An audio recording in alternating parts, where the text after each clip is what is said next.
Welcome to the South Bay Midweek Prayer and Bible Study. I know you're going to enjoy today's presentation. The live session is even better because we pray together at the beginning. Now sit back and enjoy some spiritual refreshment. Last time we spent time talking about really how God had brought people into my life. And people did very special acts of kindness, of witnessing, of really being intentional, of helping me grow as a Christian. And it means the world to me. They weren't all perfect, but they were all doing something. And this time I wanted to spend a little bit of time and talk about some of the other things that happened in that journey, because it wasn't always perfect. And so I wanted to have a balance here. It wasn't always perfect. There were things that happened, and becoming a Christian for me wasn't easy. And in the testimony, it sounds kind of easy, but in reality, there were a lot of things that happened, and God used people once again to help me come closer to Him. But I had some pitfalls when we started out. When I started out this journey as a Christian, I had pitfalls that I brought with me that I had a tendency to already. And then I had other pitfalls that I was going to fall into that I didn't even know were a possibility or an issue. And those are some of the things we're going to talk about tonight, that we're going to look at together. Then I'm just going to mention, I was raised, some of you know, but I was raised in a home full of leaders. And by leaders, I mean people who take charge of a situation. My dad was an airborne ranger. So he was airborne and he was an Army Ranger, and he finished out his time in the military as a drill sergeant. And so if you can imagine a drill sergeant in your mind who at that level and that kind of interaction, that was my father. Not unlike if you've seen any movies with drill sergeants, that's what he was like growing up. And my mom was the lady who could control the drill sergeant. So she would put him in check, and she would make sure that he was doing what she wanted done. And so this is the household I was brought up in. And so it was very much full of leaders and people who like it their way, like things done a certain specific way, and go about that. And I learned early on that when you follow someone, and I would follow my parents, that you do it their way. You follow their rules, and that's how you follow someone. So when I became a Christian, I only bring this up because when I became a Christian, I had a very dangerous tendency to legalism. I had this tendency toward legalism to have this idea in my mind that, where I believed that I could somehow earn God's love. I truly believed that. I believed I could earn His favor, that somehow my behavior could determine my salvation. If I was good or not good enough. And to be honest, I never felt good enough. I never felt good enough. So I spent a lot of time trying to fix my behavior, to change the way even that I would think, so that I could be accepted by God, so that I would feel like I was going to go to heaven. But I didn't really ever feel that way. As becoming a Christian, I didn't feel saved because I thought it was on me. I thought a lot of it was on my shoulders to be a certain way and act a certain way. And so I had been in the past rebelling, and I was done rebelling, and I was ready to follow the rules. And whether it was on purpose or not, the Seventh-day Adventist church that I came into did have a tendency to focus on those externals. It had a tendency to, focus on the way that you need to talk and the way that you need to act and the things that you need to do. And since I was going through this process, already having a tendency to focus on those things, I kind of found myself being really encouraged in that kind of mindset, in that kind of way. And so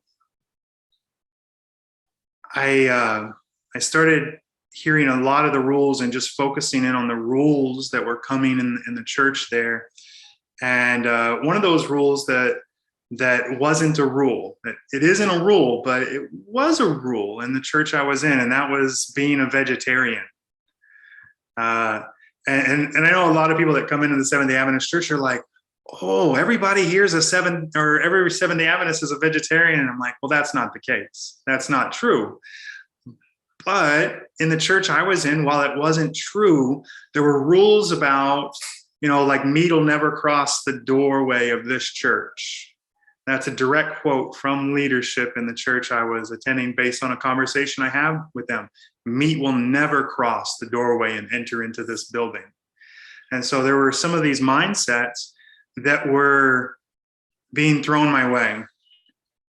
And at the end of the day, I was having a bit of a struggle with those things, because though I had a tendency to legalism, I also, if I didn't understand a rule and it was being pushed my direction, I would rebel against that rule. I'd rebel against those things. So instead of just being like, I'm going to do it, I would rebel or push back on certain things if I didn't understand where it was coming from. And so I was having this kind of Christian experience, one where I felt incapable, unloved by God,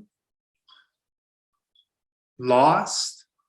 And so when we finally got to a Bible study on hell, we got to a Bible study on the topic of hell, and I had never been so happy with a message ever.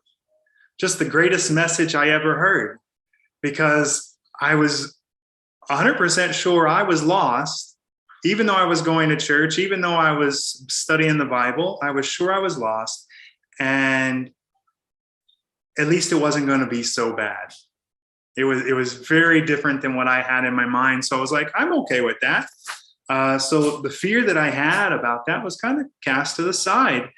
And I continued to try and change my externals and my internals so that God would accept me. And that was, as you can imagine, that's not the best experience as a Christian.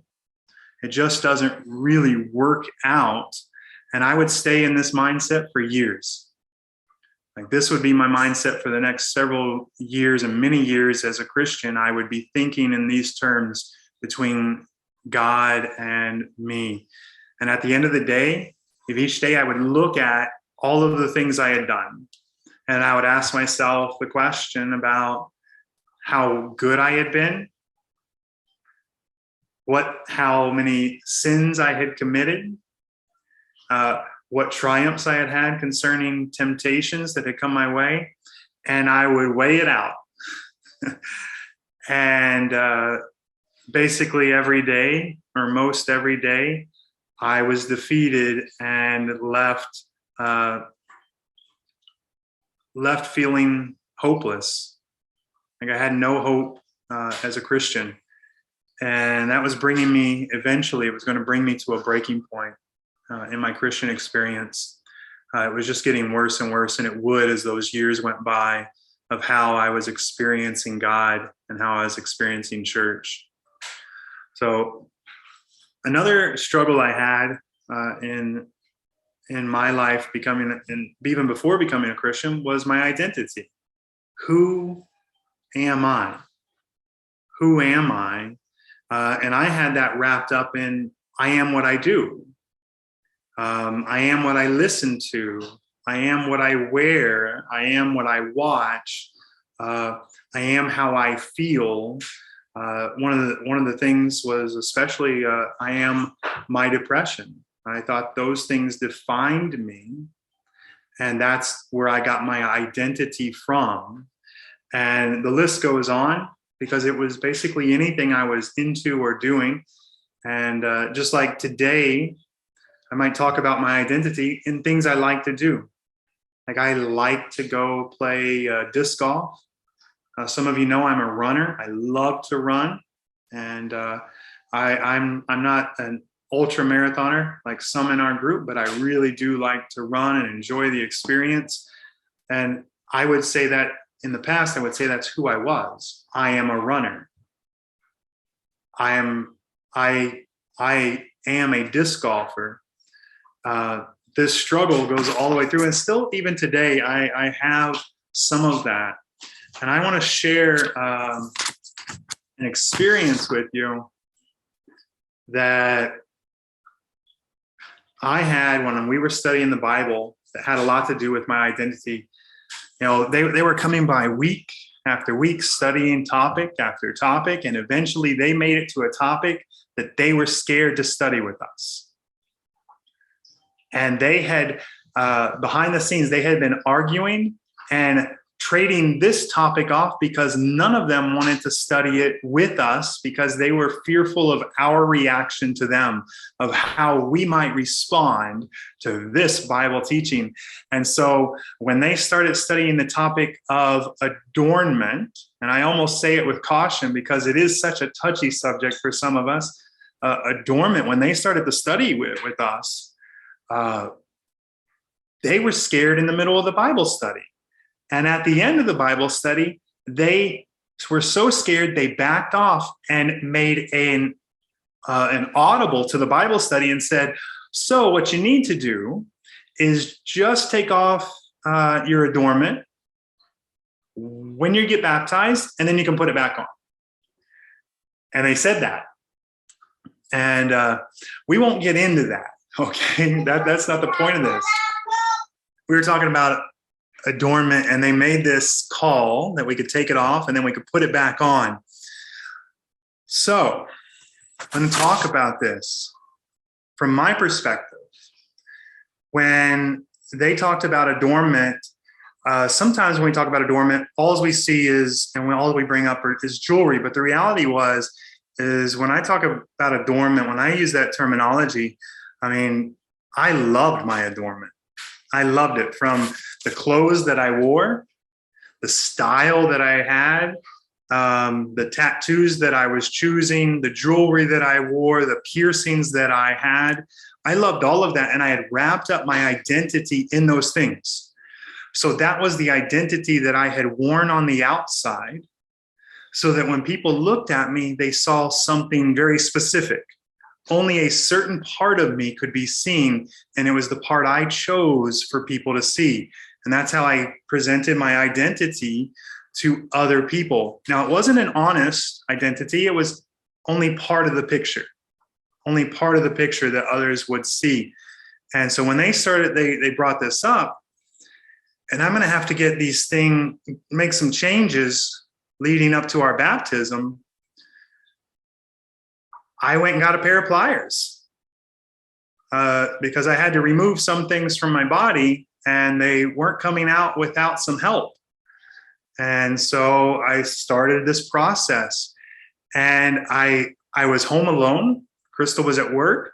I was at home, and I got a pair of pliers, and I took one out. I took one piercing out of my body. And I remember being so scared. I was so scared when I did this. And I took it out, and I set aside just one I took out. And I've got this anxiety going over me about what will people see? What will people see when they look at me? They're going to see something else. And I don't want them to see me. I want them to see these things that I have covered myself in. That's what I want them to see. And I had to go to the store, and I had to get some items, some groceries. And I went to this grocery store, and I was honestly, I was on the verge of like a panic attack in there over this whole thing.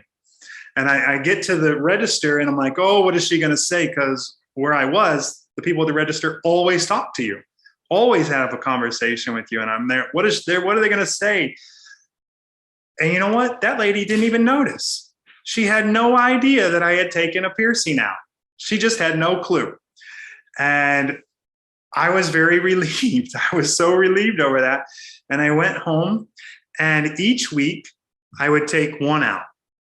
Each week I would work myself up to it. I would take one out, and each week was filled with anxiety. Every time I took one out, there was a little more anxiety and a little more fear of what was going to happen, because there was less covering me and less hiding me inside. And so it was very hard for me. Now, as it happens, I went through all this work, and well, after I got baptized, I was like, well, I'm not going to put those things back in, because that was just too much work. I'm not going to mess with it anymore. And I just kind of got to this point where I ended up being a little bit comfortable there.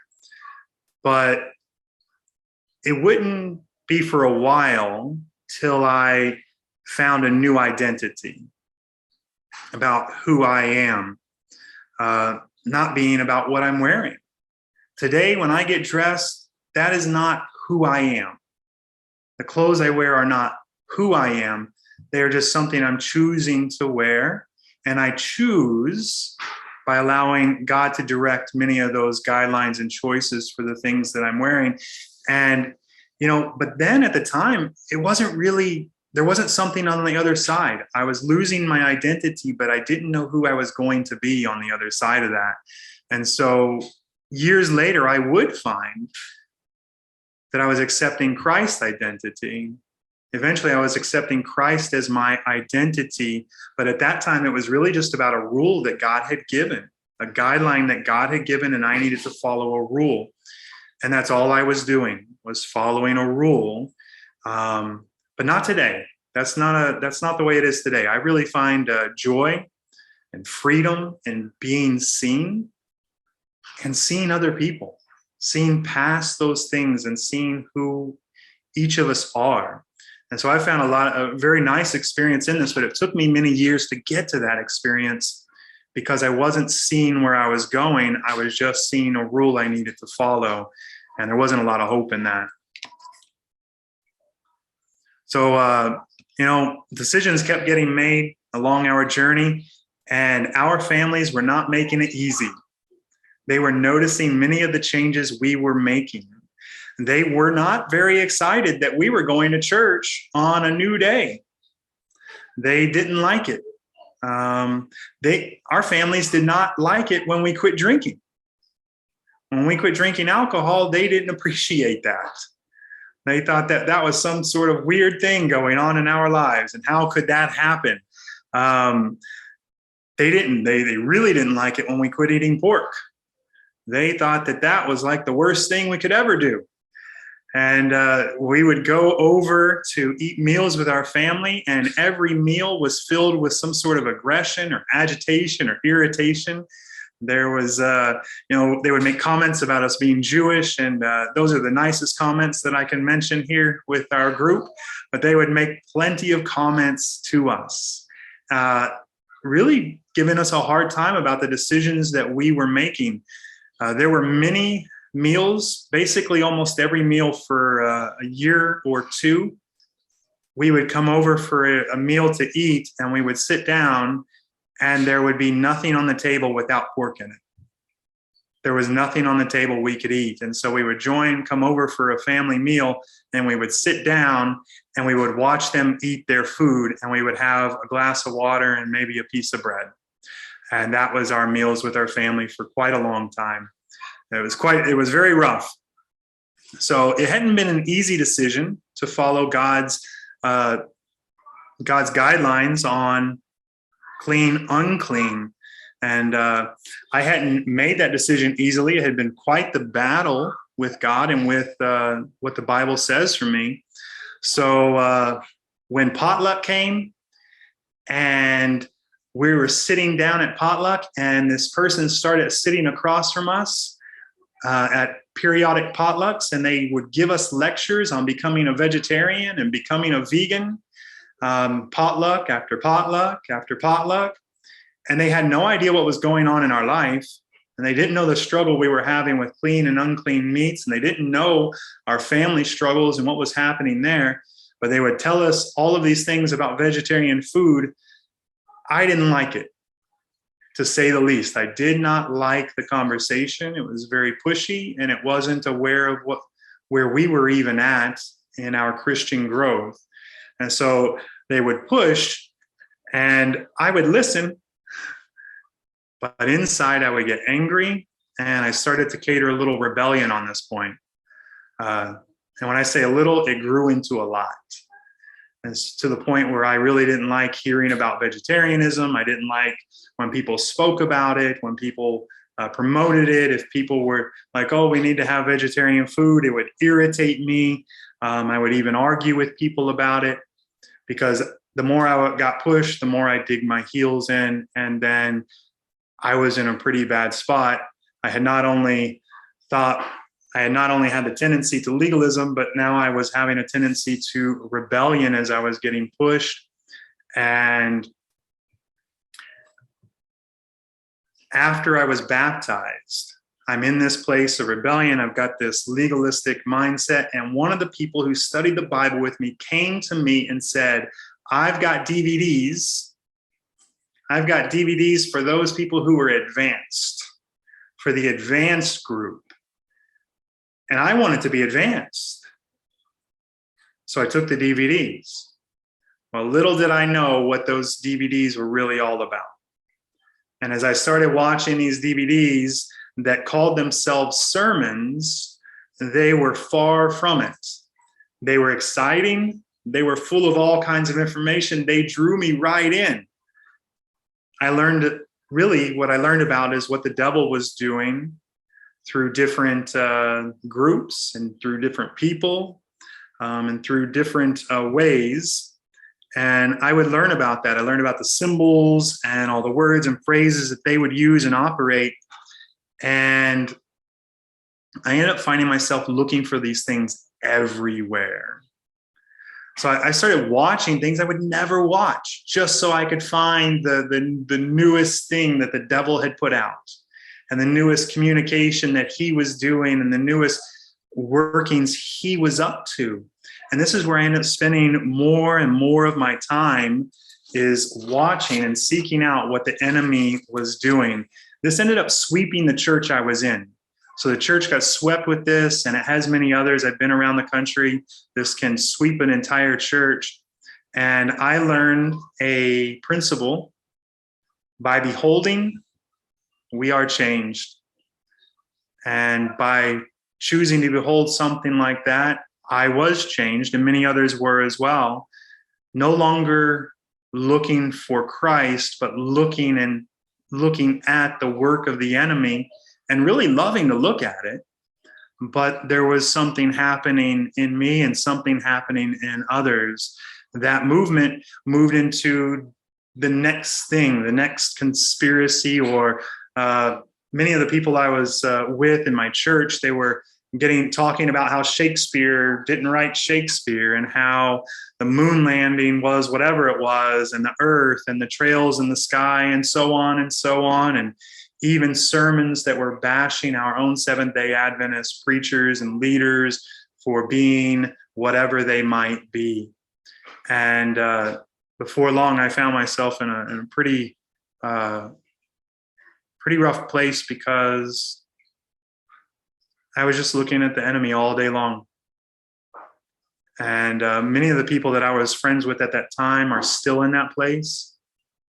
They know a lot about what the devil is up to, but they are not having really any personal experience with Christ.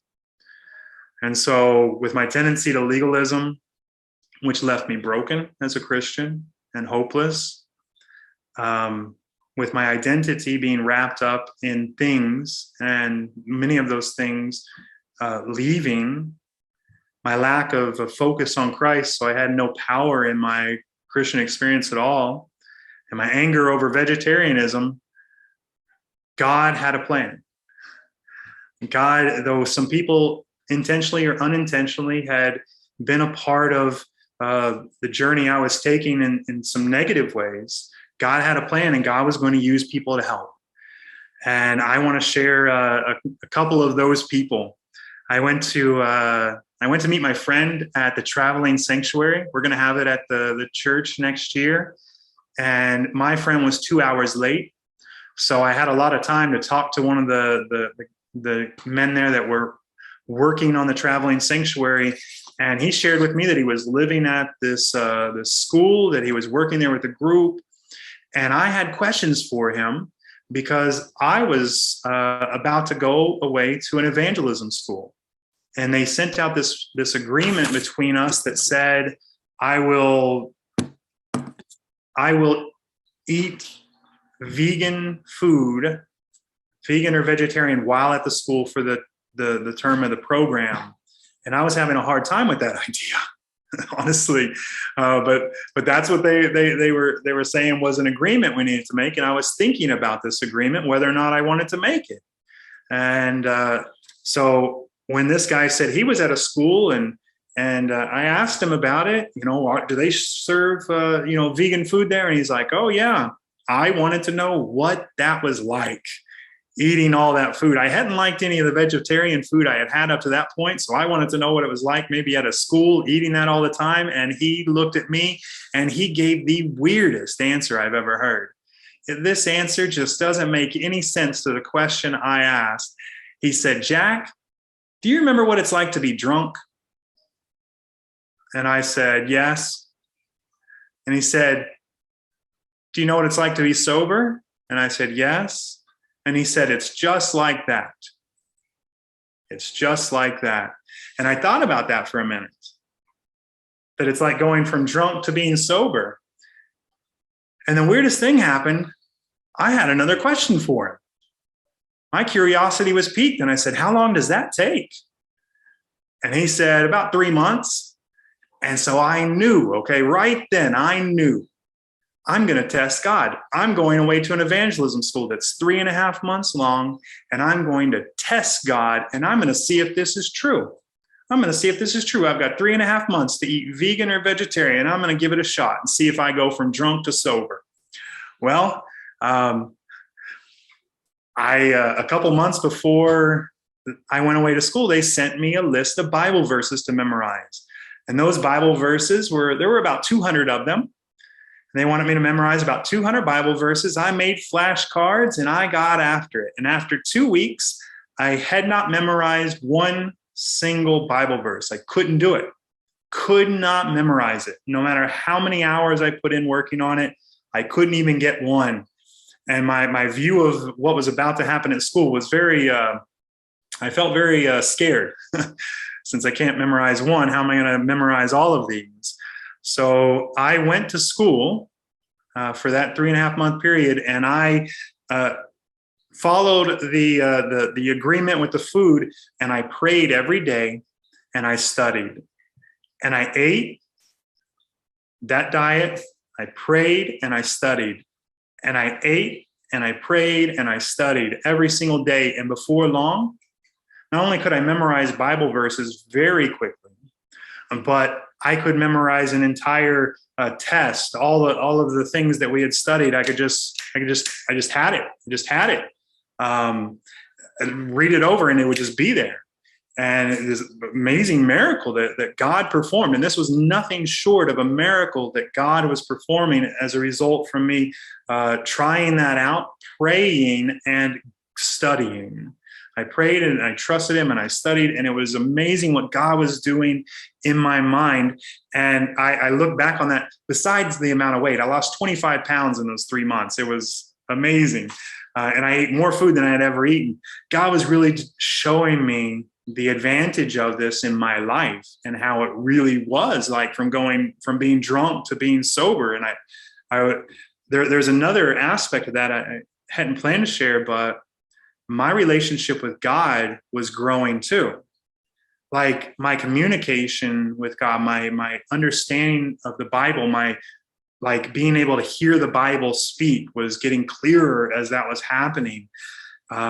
So partway through this program at this evangelism school, while I was there were only 2 things going on: Bible and spirit of prophecy. Bible and spirit of prophecy. You read Bible, you read spirit of prophecy. You study Bible, you study spirit of prophecy, nonstop, all the time. These are like 12, 13-hour days of school and outreach and work, and you're studying well into the night. And so after a while in that program, a couple months, I had a night where I was free, and I thought, you know what?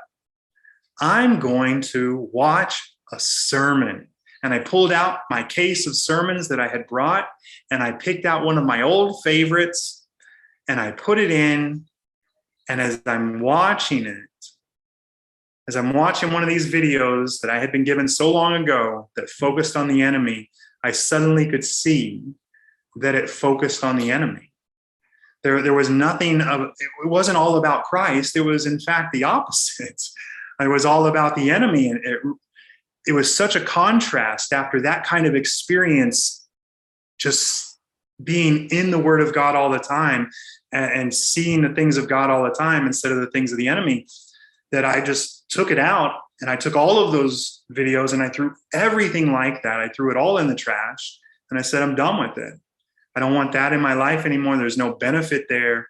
And it was just real clear in that moment.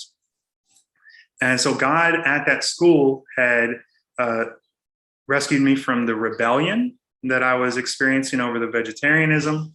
He was helping me to see how great it is to just see him. And he was allowing me this freedom from those videos that were drawing my mind to look upon the things of the devil. And then I left school and went into Bible work. And while doing Bible work, I was still a very hardcore legalist. Still a hardcore legalist. I was giving legalism Bible studies and evangelistic series, and there was very little Jesus and a whole lot of truth. A whole lot of truth, but not a lot of God in them, just the things of God, the truth of God and the truth of the Bible. And the speaker comes through and does this series of messages about Jesus and having an experience with Jesus. And I'll be honest, at the end of this week, my mind was blown. I had never seen anything like this, that you have a personal relationship with God, that being connected with God gives you power in your life over the temptations, that you just focus on getting connected with God. That was brand new for me. I had all these years, and even through evangelism school, and I had never heard that message before. And it was wow, but I didn't know what to do with it. I didn't know how to do it. Like, there was a lot of here's what you go do, but I didn't know how to read the Bible, really. I mean, I knew, but I didn't know how to really just plug in with God. And so I picked up a daily devotion around that time, and it turned out it was about having a relationship with Jesus. Mind blowing. And I just read it, and I still read it today. It's like 6 years reading it in a row. Very much a blessing to my life. But that year, so I've got this, and I'm just thinking and processing that through. And I went to GYC, and I wanted to go to a class. And if you've ever been to GYC, you know that the class you're probably most excited about is the same one everyone else is excited about. And so the class I went to go to was completely packed, standing room only, and they shut the doors and said nobody else allowed in. So I ended up going to a topic I didn't really know if I even cared about, a speaker I had never heard of. And I sat down, and it was amazing. It was just purely fantastic. He gets up and he starts talking about a God who is love. And he starts talking about the dream with the jewels in a case, and they get knocked down and swept up and put in a different order, and they're just more beautiful than even before. And talks about the vision with this building with all of the beams and being supported by one central pillar. And that pillar had a lamb tied to it, a lamb that was all bloody, and brought out the reality that our doctrines are beautiful, but our doctrines are more beautiful when they are all supported and portrayed as supported upon the cross of Christ, upon Jesus Christ and him crucified. And it blew my mind. I never heard such a thing. I never heard anything like that. And I walked out of there going, okay, how do I do that? I'm a Bible worker. I'm an evangelist. How do I present our doctrines centered on Jesus Christ? How could I possibly figure that out? And I started telling a friend of mine about it, and he was a lot like me. In fact, he was probably identical to me, still is. We're very much alike. And he would argue with me about it. We would argue about it, about how this was something. And he would say, no, that's ridiculous. He would say, that's no good. Who needs that? You're out of line with this. And that same year, him and I are working a camp meeting. And as we're at that camp meeting working, a speaker gets up to speak. And he gives the presentation I heard at GYC, except he's a different speaker. But he gives the same presentation, almost word for word, that I heard over there. And my friend afterwards, there's like about 2,000 people at this camp meeting. My friend stands up and we walk together, and he is just crying. Tears are streaming down his face. And he's broken, and he's just realizes that we've been sharing a lot of truth, but we have absolutely been sharing it absent of Christ and Christ's power. Him and I have been creating a lot of people with a burden on their backs instead of bringing them to Christ and teaching them how to be Christians in the Seventh-day Adventist Church. And so him and I began a journey that was years long of developing Bible studies and evangelistic presentations, sharing all of the same truth, but making sure Christ was the center of all of our beautiful doctrines in the Seventh-day Adventist Church. And that has been a fantastic experience for both of us, really just bringing freedom into our lives, learning to focus on Christ, learning to trust and in him, learn to trust him more with who I am, learning that I'm saved by grace. Best news ever. Best news I've ever heard. Saved by grace through faith. Best thing I ever need to learn that I am forgiven, that I can bring my sins to the Lord, and I truly am forgiven. And it doesn't have to be, it isn't how good I've been today, but it's how I'm coming to the Lord and choosing to allow God to transform my life, choosing to allow him to lead my life, choosing to allow him to mold my life, has been fantastic. This daily experience with Christ has brought true freedom in my life. Learning to allow Christ to lead my journey in health and in the healing of my mind and in my identity, who I am, being found in him. Nothing better than the way Christ has worked in freeing me. And it's changed my whole life as I've learned to behold him instead of really anything else. Beholding him has been transformative for me. Well, thank you for joining us today. We hope you found today's presentation to be a blessing to you. And you know, it's never good to keep things to yourself. It's always best to share them. So find someone that you can share what you have been blessed with others. If you enjoyed today's presentation, let us know by hitting the like button, and subscribe to this channel if you want to know when there's new presentations coming out. God bless. Have a great week.